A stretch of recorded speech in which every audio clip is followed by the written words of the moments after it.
I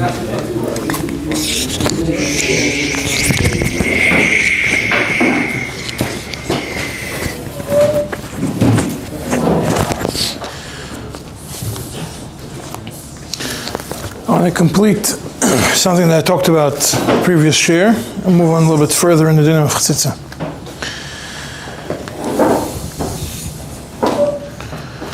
We go back to a few nakudas from the Gulas Ilyas.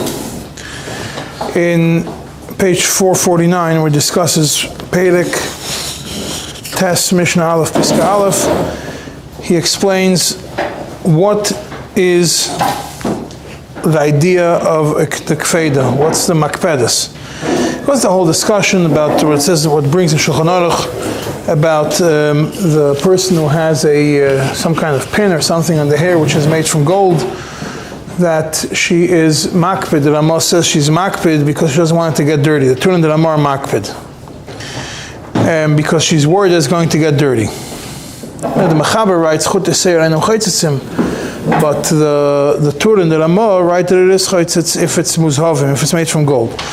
And the svara is that because water is going to go into them, even though they're not well attached, because she wants to remove them, then it's chaytzitz. And he says that Behemes, what the mocker of this is from Rabbeis, the Rebbes of Rashi, and they were only machmer, not stam, they're only machmer if it's roiv gufan or roiv saran. The majority of the body is covered by something like this, the majority of the hair. Not stam, if you're makpid to remove something small, that it is chaytzitz. Because they hold, first of all, that they hold like the Das HaGoinim, that when you calculate roiv, because we said midiraisa ruba yu makpid as chaytzitz, roiv of the hair is considered roiv for itself, independently, roiv of the hair in the head, and therefore, if this golden thing is covering the majority of the hair, it's a problem. And only in such a scenario, when it's roiv, that's when Chachamim wore geyser in it. Why? Because, and there were geyser even if water could go through it, because Gzeira maybe is going to be roiv and water is not going to go through it. However, if it's not roiv and water could go through it, he says not to follow the Ramah, and Taka is not chaytzis. And he concludes, even though the Ramah and Ois Alef, even though the Ramah is machmir, because Rashi, Taisus, Rashi, Rosh, Ran, and Rambam don't hold so, therefore he says, Lachen l'daiti ein lahachmir b'zeh klal. You have to be machmir at all unless it covers the majority of the hair or the majority of the body.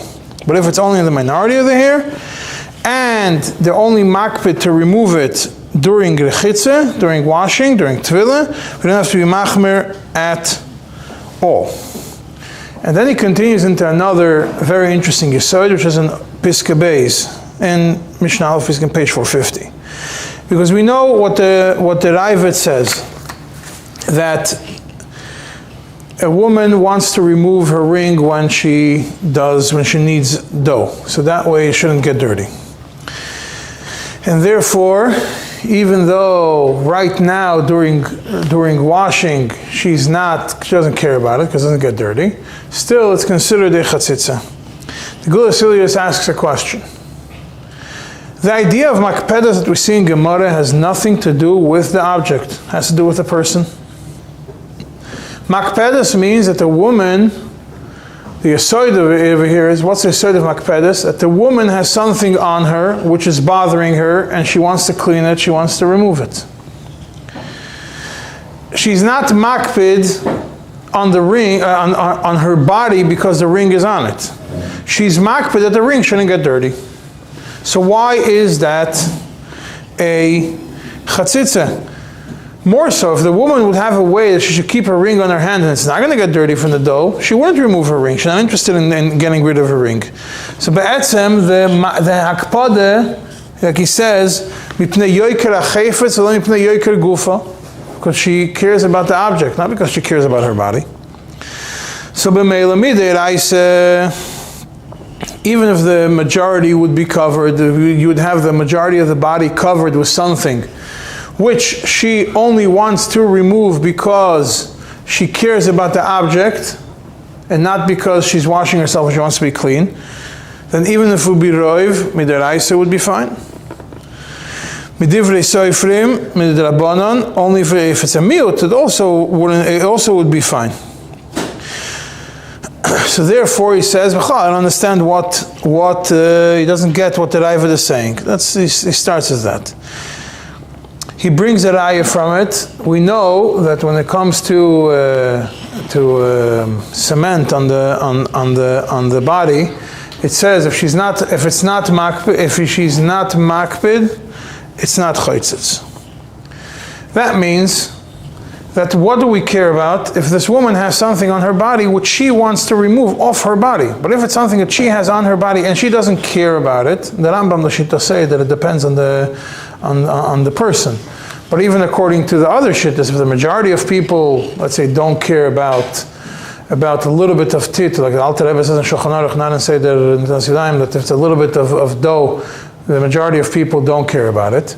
Then you have the same, it shouldn't be considered that it's not a chatzitza, which means that it has nothing to do with the object, it has to do with the person. It has to do with the body, that you care that this is bothering the cleanliness of the body. So once it's something on the body which is a little bit of dirt, and she's not makpid on it, then she should not be considered a chatzitza because it's on her body.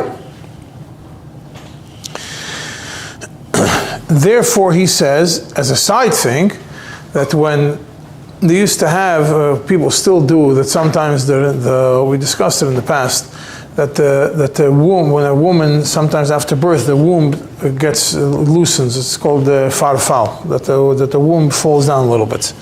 And they used to put some kind of ring, they call it a bagel, over here, that used to hold up the womb so it shouldn't fall down. They would push it up with this, so to speak, looks like a bagel. And he says that l'chayra, that shouldn't be chatzitza. He goes, we're going to get soon to it. He says because be'etzem she's not interested, she never removes it when she washes herself. When does she remove it? When she gives birth. Otherwise she's not removing it. So therefore, he says it should not be considered makpida. Why? Because makpida is talui on something which she would remove for cleaning her body. But still, he says, it could be sometimes this thing gets dirty, this bagel, and she has to remove it and to clean it. So maybe it is considered that she's makpida and she's chaytzitz. So he says the heter for it is for a different reason. Where does he point out this heter? Not in this perek, in perek tes, but actually in the previous perek ches, which I also has in your book, in page 446. As I told you in the past, that the way to reference the Gula Seals is complicated. It's perek ches, mishnah hey, piska aleph oy zayin. That's the maramakim for it. There he brings the Noda B'Yehuda. The Noda B'Yehuda discusses this ring. Noda B'Yehuda says that she has to remove it or push it up to a place where water would never be able to reach, because not roy the bias mayim. Rabbi Kiva Eger says it's a sakana to remove it, and therefore she doesn't have to remove it. And the Gula Silya says both of you are wrong.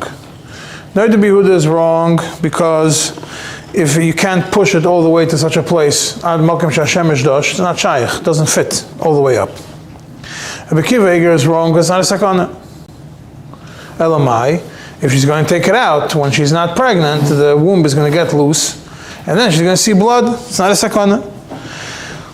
So therefore, the two svaris don't apply. Not the svara of Rabbi Kiva Eger why it's mutter, and the svara of Noda B'Yehuda why it's also how to make it mutter. So rather, the logic over here why it should be mutter is for a different reason. This area of the body in Mokim Ha'erva, and you're going to see this, he's choylek on everybody else, because you're going to look in Shulchan Aruch as Nisha Pasha that's what it is. Doesn't have to be a Mokim Roy L'Bias Mayim. It's not Bechlal considered Beis HaStarim. Therefore, there's no issue of Chatzitza over there. Why? Because in a regular day, water doesn't get in there. There's no bias mayim where that ring is sitting. And the fact that Rabbi Akiva Eiger says, yeah, you could get water in because a woman will be able to, if she wants, she could soak something in water and then put it in there, and the water is going to get into there. He says, "Ein advarim re'uyim eilav." He says, Rabbi Akiva Eiger, this doesn't fit for him to write such a thing. V'drachei darchenayim ksiv. The Torah is drachei darchenayim. We don't go jump through crazy hoops. So even if you want to be machmir, he says, being that at least the most you have here is a miuta makpid, not a roiva makpid, to remove it, so therefore it's for sure not ma'akiv. And then he continues weiter, another yesod, that bichlal, in the next paragraph over there, that any place which is not roi, which is not usually revealed to water, so to speak, lehigolis is his lashon, doesn't have to be roi l'bias mayim. It could have something blocking. It's not b'chal considered base of sodim, and it's not going to become possible even if there's a miuta makpid, and therefore l'daiti ein lehachmir b'zeh klal in these kinds of places. And he goes even further. What does he bring out of it? If a woman went to mikveh, and then afterwards she found something in her nose, which over there for sure water gets in, and it's a miuta makpid. But if she was lansa tavla v'lansa in baila, she does not need another tefillah, even though that in the nose is roi l'bias mayim. Why? Because this miuta makpid be'etzem is only midrabanan. B'deraisa you need rubo makpid. Miuta makpid is only midrabanan. So therefore, in such a scenario, even if it's miuta makpid, if it's after tava v'lansu in baila, the kuli alma, he says, it's not paisel. Therefore, he's meiko. However, when it comes to this ring inside that holds up the womb, that he says even the chatchila, you could be meiko because of that reason. What if their nose was stuffed with gauze or something? What? If something was, or in the ears, she went with the ear things. That's something else. Going with something, that's something external. What? The inside of the ear? Most of the ears, yeah. Let's say her ears were showing the stoppers. So there is a discussion in Poskin I think the Ber Moshe says, just push it into a place where water doesn't usually reach, and you're fine. Yeah? Piskei Ber Moshe has it. You go to the Debritziner, you could see it, he wrote it. You can ask him, it's in Kuf Tzadik Ches. It's not from the books, it's like Ksav Yad or something, I don't know, it's there, it's in the book. It's not in the Shas HaTshuvos. I think we have Piskei Ber Moshe downstairs. You could see it yourself also. Okay, but that's what he explains in Perek Ches. He mentioned it in Perek Tes. That's what I mentioned. Now go back to Perek Tes, and he says over there. He says that really now he goes the other direction. He says really we would. The way he looks at it, he says now that's one extreme to go. The way he looks at the Ravid, that he says that it depends on that only something which is stuck to her body. Then he goes, now let's go to another point which he feels that the poskim misunderstood. He starts with Lulu de Mistafina because he doesn't really want to go against them. He says that because this over here is going to be machmer, so he's not. He says really the whole klal of rubo yumakpid that we say is possible in a Torah and miutu makpid is possible in Midrabanan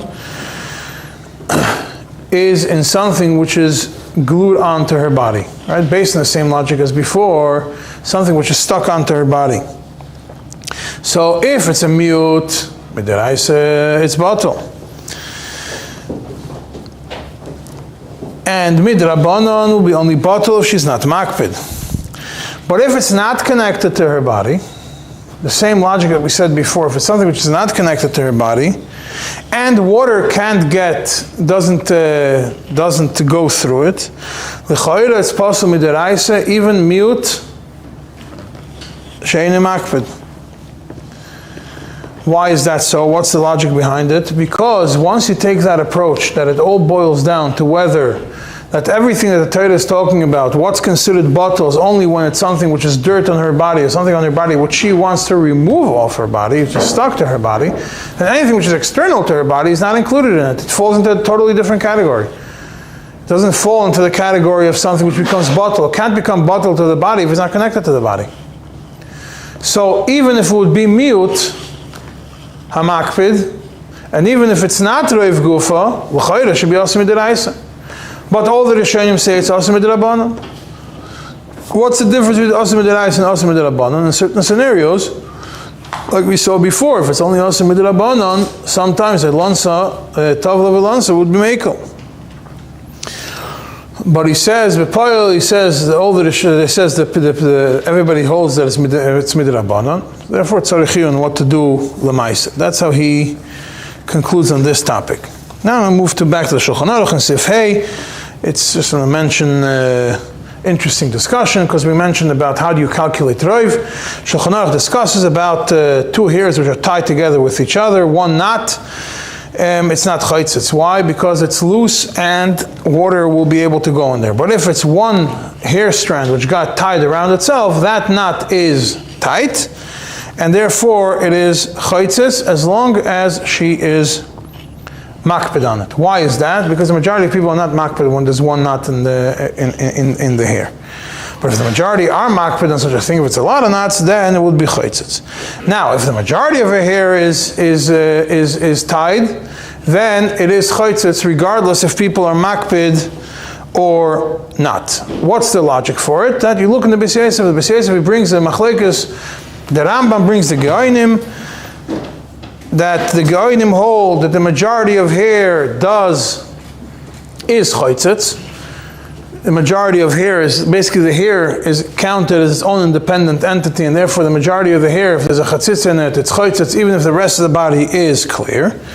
And the Rambam himself disagrees and says it's all part of the body. So when you say roiv, midiraisa, to make it, when you say roiv, it is, the hair is part of the whole body. So if the whole hair is covered, but the rest of the body is not, the lav dafka will be chaytzitz, it's not considered roiv midiraisa. However, everybody disagrees beside the Geonim that the Rambam brings, but the Raiva, the Rabbeinu Yerucham, and the Rosh all hold that the hair is counted as its own entity. That's what the halacha was paskin, like we see in the Mechaber paskin like that the hair is roiv seir is also a problem. The Prisha comes with a question. Good, let's take the position that the majority of the hair, that's the halacha, the majority of the hair is a chatzitza. How do you calculate the majority of the hair? Is it the majority of the hair of a specific area, of the head, or whichever area you're discussing, the chest, whatever it is, or is it the majority of the hair of the whole body? It means the body has its own mass, so the majority would be different, but the majority of the hair on the body would be different. And he says he leaves it he doesn't make achra. Chasidah Tahara also brings the same question, goes weiter and brings the Tefillah Moshe, who says that you go based on a specific area, and the Siddha is also not machriya. The Gulas Ilyos in Perek Tes Mishnah Beis,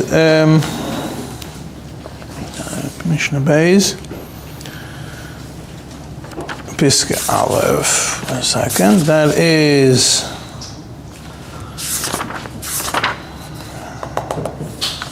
in page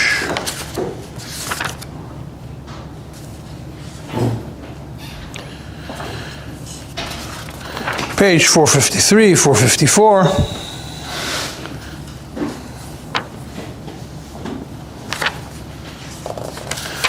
Yeah, over there he discusses what he brings an Ois Ches, which is page 458.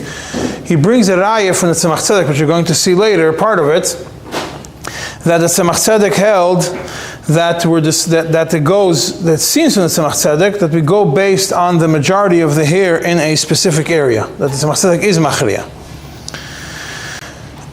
but not exactly like the one svara of the prisha, not exactly the second svara of the prisha. Somewhere a new. Okay, it's clear that the hair of the head is its own category. The body is its own category, but the hair and the rest of the body, lav dafka. And he seems to be medayik from the tzemach tzedek that the rest of the hair of the body is not part of this machlekes of Goinim and Rambam. It doesn't fit into either of the two categories. And therefore, it's not mitzdaref lahalkel. If you need to say that the hair, more hair to make it less of a roiv, it's not mitzdaref lahachmir, that if you have hair in the body, you can't join it together with the body to be machmir, to make it more of a roiv, or the hair in the head, and at the same time you can't use it to be makel either, because it's not clear. And he says, it's clear he didn't say Siddur Tahara, he doesn't discuss Siddur Tahara, so obviously he didn't see him. And maybe he would have taken a different position, and he still finds a way to be medayik from the tzemach tzedek to be matir, but it's not. I'm not going to get into that right now. Yeah. Now there's other dinim connected to hair, which have to do with shadim. I'm going to get to it soon, and in short, I want to jump a little bit further to Siftes, because Siftes is a little bit more negeya rather than hair that got tied up by shindalids. In Siftes, the Mechaber writes that you have dry blood on the makkah is chaytzitz. Dam shebasech makkah is chaytzitz. If you have the pus that's around the makkah, that's in the makkah is not chaytzitz. If it came out of it, then the first 3 days it's still moist, so it's not chaytzitz. After 3 days it becomes dry and it is chaytzitz. And therefore, if a woman has scabs, she should sit in the water until they get soft. Yeah. The question is what she has to pull off. How much does she have to pull off? Yeah. Now, what's the blood? Dry blood is blood that comes out from the makkah and dries up around the makkah. Yeah, not the actual scab.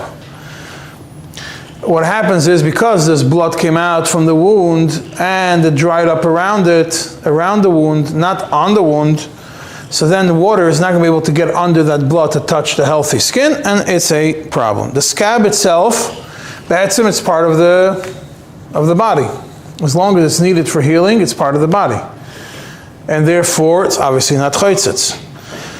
What's around it is what the discussion is. This means that the scab, a lot of times the scab slowly, as the body heals, will dry, and only until it fully heals.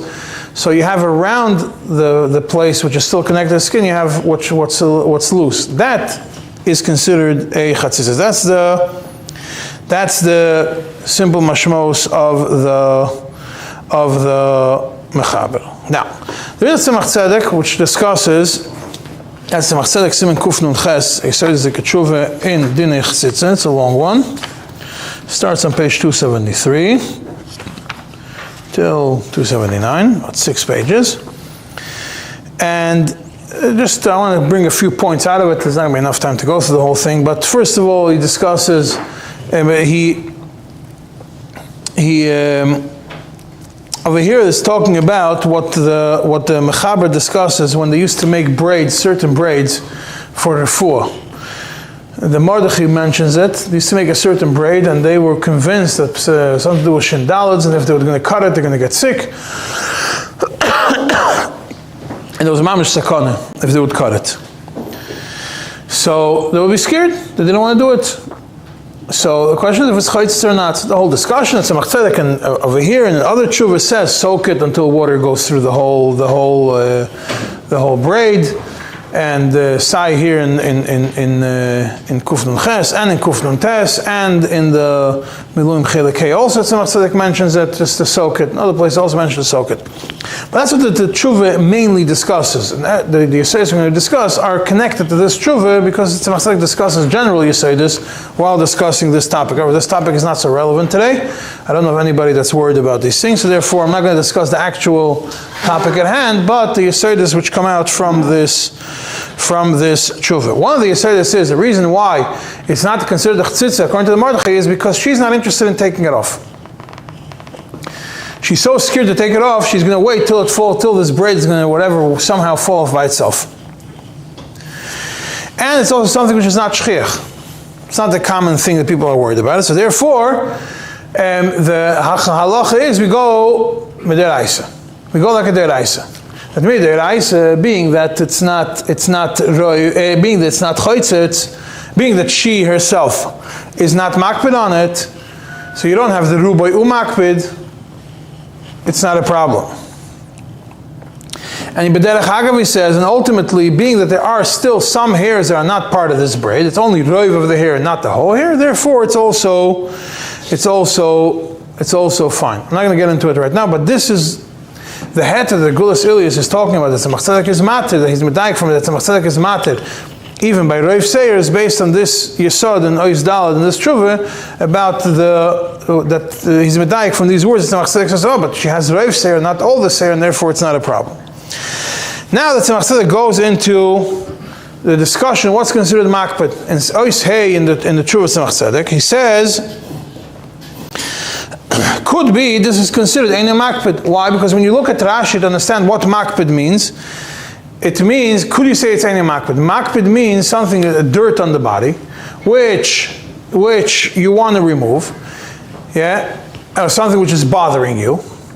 And this braid of hair, which you scared of the shindal, is also bothering you. It's heavy on the head, and therefore maybe it's makpid. It's one way of looking at it. The second way of looking at it is no. Because you want it to stay there, then it's not makpid. What's the raya for it? Hilchos Pesach. Hilchos Pesach says, if you put dough inside, and if you have a crack in a bowl that you make dough in it, and you put dough in the crack and it dries up over there, so it's not anymore roi lachile. However, it's roi tzibikiyumai. You want that dough to exist there. So therefore we see that sometimes roi tzibikiyumai could make something, could change the status of something. And therefore it's not, therefore here maybe, because she wants this hair to stay there because she's scared of the shindal, so therefore it should not be considered makpid. So, but then he says, but then we have a different question. We know, we look in Shulchan Aruch and Sifyud, I think, that when you have a bandage on a makkah, it's always chaytzitz. You want it to stay on the body. You don't want to remove it. Still chaytzitz. Still reitz b'kiyumai. Also, a scab that's on the makkah, but around, not on the part that's healing, but around the part that's healing. Also, you prefer that it stays there, and it's still considered a chציצה. So he says, no, by scabs it's different. Really, what you would want is, you would want to be able to remove those areas around the when you have a injury, when you have a cut and there's a scab and it also dries around it, with the moment it heals, you want to be able to remove it. Even though right now you want it, if to use the words, to borrow the words from Hilchos Pesach, even though right now you want it, but ultimately you're not interested you're not interested in removing it right now. And the same thing would apply. He also brings a raya from another place in Mishnayos Mikvos. If you have stitches that you want to remove, they're also chציצה, even though you're going to remove it after a long time. And the rule is, if you're going to remove something, even if you're going to remove it after a long time, it's still considered chaytzitz. Right? And then he continues in Ois Vav, the same thing. He says, regarding this scab that we say, what's on the womb itself is not chaytzitz, but what is around the womb, what is around the womb is chaytzitz. So why is it that what's on top of the womb is not chaytzitz, wound is not chaytzitz, and what's around the wound is chaytzitz? You want the scab to stay there until you're healed. Then you want to remove it. So what difference is there if it's what's a little bit around the wound, or what's on top of the wound? So he says, what's on top of the wound, you want it to stay there until it falls off by itself. You're never going to remove it. You're never going to peel it off. You want it to stay until it falls by itself. What's around it starts annoying you, and that's why you want to cut around it. But what's on the actual wound, you will never want to remove it. You want to keep it on the wound as long as possible. So therefore, it's not considered a chaytzitz. But if it's outside the makkah, then it is a chaytzitz, because even though you have pain and you want to remove it, when you remove it. Therefore, you don't want to remove it now, but at the first opportunity that you'll be able to remove it, you'll remove it, if it's not going to fall by itself. And therefore, minas tam, she's makpid on it. Right? And then he goes to the whole discussion. There's a machlekes rishonim, the machlekes if it's about what's around the wound, if it is chaytzitz, if it's not chaytzitz. And he brings from the Alter Rebbe in Hilchos Netilas Yadayim, which I mentioned. Alter Rebbe mentions regarding scabs in Siv Vav and Kuf Samach Aleph Siv Vav, that im einay makpid olav la'asiroi, if you're not makpid to remove it, or shemitztar la'asiroi, bothers you, it's considered einay makpid. Ve'einay chaytzitz Netilas Yadayim. Even though that with tefillah we are machmer, but in Yesod, the idea it's not chaytzitz. So you see, he explains basically that the Alter Rebbe took an approach that connects the two, separated tefillah from Chatzitza, and you see it in other places also, from tefillah from Netilas Yadayim, and because something which you don't want to remove by tefillah would be machmer. By Netilas Yadayim, we're going to be mekel, because be'etzem there's something which bothers you to remove, or something which you don't want to remove right now. For Netilas Yadayim, it's not chaytzitz. For tefillah, it is considered chaytzitz. And what you see from it is that if right now you don't want to remove it, it's considered, you might be able to say mitzad echad it's considered einay makpid. Why? Because you don't want to remove it now. The way it is now, you don't want to remove it. Or the way he explains it is, when it comes to the scab, the svara is, you're never going to remove the scab the way it is now. Why don't you want to remove it now? Because it hurts you, because it's connected to your body. Unless it has a complete change of mahus, ishtanim mahus legamre, a complete exchange of mahus, you're not going to remove it. So what is there now is not going to be removed. What you're going to remove is something which is not there now. So if it's there now, what's there now is not a chatzitza. You're never going to remove what's there now in its current status. You're going to remove something else which is going to appear in a week, or 2 weeks, or 3 weeks. So why should it be a problem? You have scabs which technically you can take off, it doesn't hurt, and it's not fully healed yet. You don't mind taking it off. If you don't mind taking it off, then it's something else. Either you soften it up, or as much as you can, and cut around it, or take it off. But we're discussing something which if you're going to take it off, it's going to start bleeding, or something which is going to hurt. Now, if the body still has it on and didn't get rid of it, it's obviously because the body still needs it there for whatever reason that is. Huh? You care about it, yeah. Right, he says, but l'maisa the halacha is gepaskin that if you're makpid, if you're going to be makpid on it in the future to remove it, it's still considered a chatzitza even now. And the fact that you don't want to remove it now is not enough of a reason why to consider it, why to say it's not a chatzitza. And he says, so then he goes into Oisches, so what's the difference between this and a retia and a bandage that we discussed before? By a bandage we say that it's not considered, that even if you want it to stay and everything else is still a problem. And he says the difference is that the retia, the bandage, once it's healed, you're going to remove it. It won't fall off by itself. So it's similar to anything else which you're going to remove. The scab is something which you don't want to remove. You want to wait till it falls by itself. Therefore, a bandage is always considered makpid. Now, if you're going to go to the Gulas Ilias, which I'm not going to go through the whole thing of the Gulas Ilias, but in Perek Tes and Mishnah Beis, where is it? Mishnah Beis, Piska Beis, which starts on page 459. There's a whole lengthy discussion about it, about the scabs on top of the makkah. And then he goes into a discussion of the bandage. That's an Ois Vav. Ois Vav is on page 462. And over there, he explains that really the reason why by a bandage it's considered a chatzitza, the kuli alma, is because it's something which you're going to replace and something that you're going to remove. So that's something which you're going to take off. But anything which is under the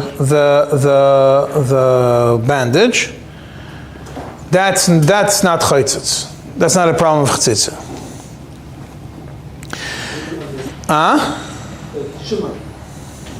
He says the lichluch that remains under it, or the he says it's not considered mamashus. Also, if she puts some kind of oil on the makkah, he says shebo lefonai kama pa'amim, that she smears oil on the body, and it dries up like some kind of like thicker oil, and it dries up and it becomes like and she can't remove this cream or whatever it is until it heals for whatever reason. He says nira dein litchis atvila avur zeh. Should not push off the tefillah because of this. Clean as much as you can, but don't push off the tefillah because of this. And he says, because he explained earlier, which I don't have time to explain now, but in the previous 5 oisias, that when she has pain as a result of her makkah, he holds that is not considered, it's considered eine makpid. So too, the dirt, which is on top of the makkah, which she can't remove, or whatever is there on top of the makkah, which she can't remove until, and she's not planning on removing it, until she's completely healed, that is not considered a chציצה. And the only reason the bandage is a chציצה is because it's exchanged. But it's mashma from him that if the bandage is going to stay there until the wound is completely healed and it's never going to be, it has to be removed by a doctor, then it is not considered a chציצה. Therefore, he says, just wash it as much as possible. Wash this bandage as much as possible. Zehu hanira li la'alacha. And he goes back into the whole discussion. If it's stuck onto her, if it's considered, if water does not go through it, the water does go through it. If it is considered a chациtzah, if it's not considered a chациtzah. And towards the bottom of the page of 462, he concludes. He goes back to what we discussed in the previous year. His svara lochi nira, he says, la'olam soiver doesn't really go after what she holds. And the only reason why we have to look at the other woman is just to see if she's not a liar or not. If it's something which is so outrageous, then we have to compare it to other women and see if the other women think that if it's something which is so outrageous, whether she's not makpid and something which is so outrageous, then we say something is off, she's probably lying. But anything which is small, and she says that she's not makpid, even if the rest of the Welt is makpid, and we're meshair. Over here he says, we're anu mesharinam be'omed adas dod harbe noshim kemoisa lo yakpidu al zeh. And we think about it and we say this is something which probably other women are not going to be makpid. We don't have to do a survey and find out. We just have to calculate it. Other people are not going to be makpid. Ain't tzarich tefillah acheres. She doesn't have to go to mikveh a second time after she went home. Afshi efshar lanu livruri. Even though it's not really for a way, we can't make a survey of every woman to find out if she's going to be makpid on it. But we don't have a chayv to be mevarer such a thing. It's not an obligation to be mevarer.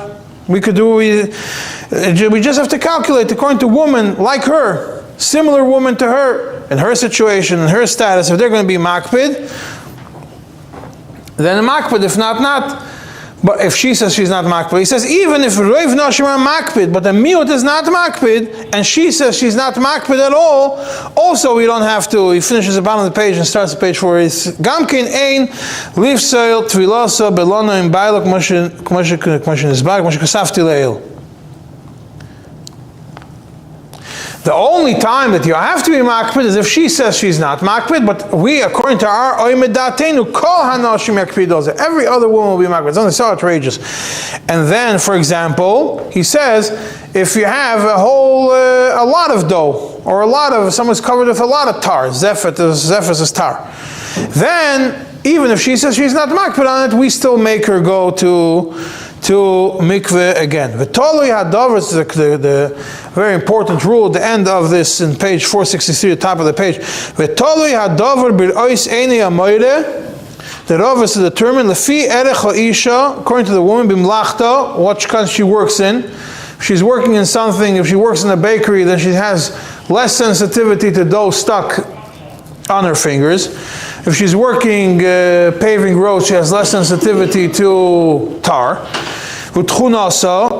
And her traits, personality. Benashim ke'erka, a woman which are in the same, calculate based on women which are in the same category as her.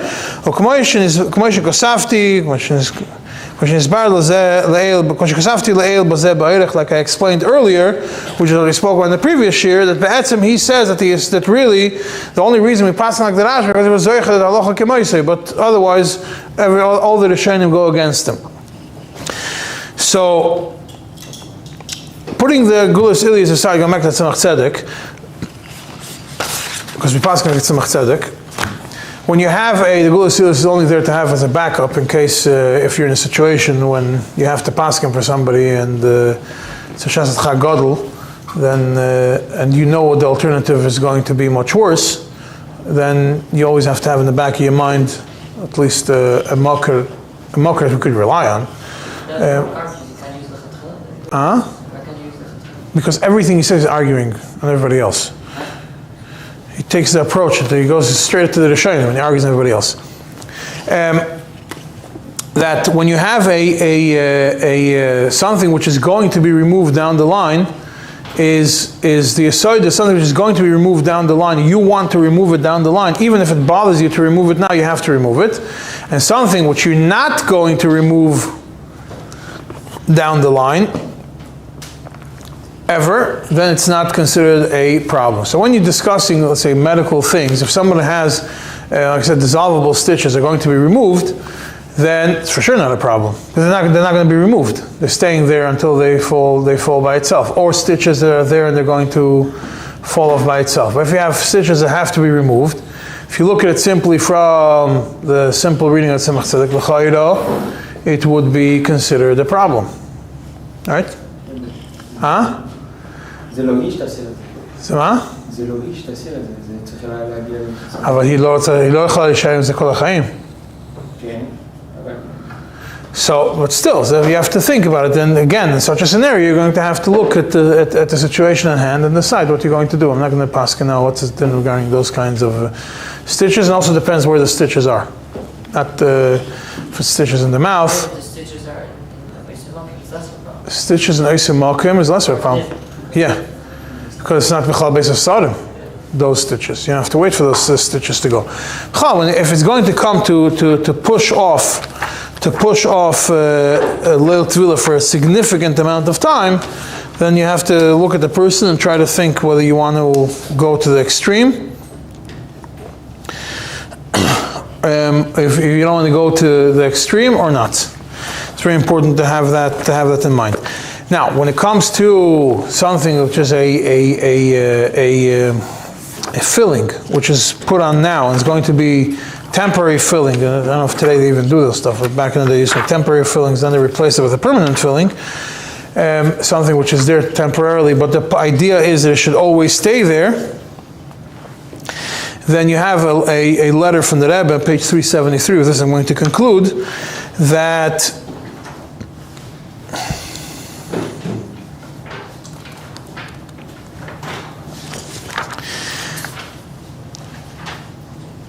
it seems like the Rebbe is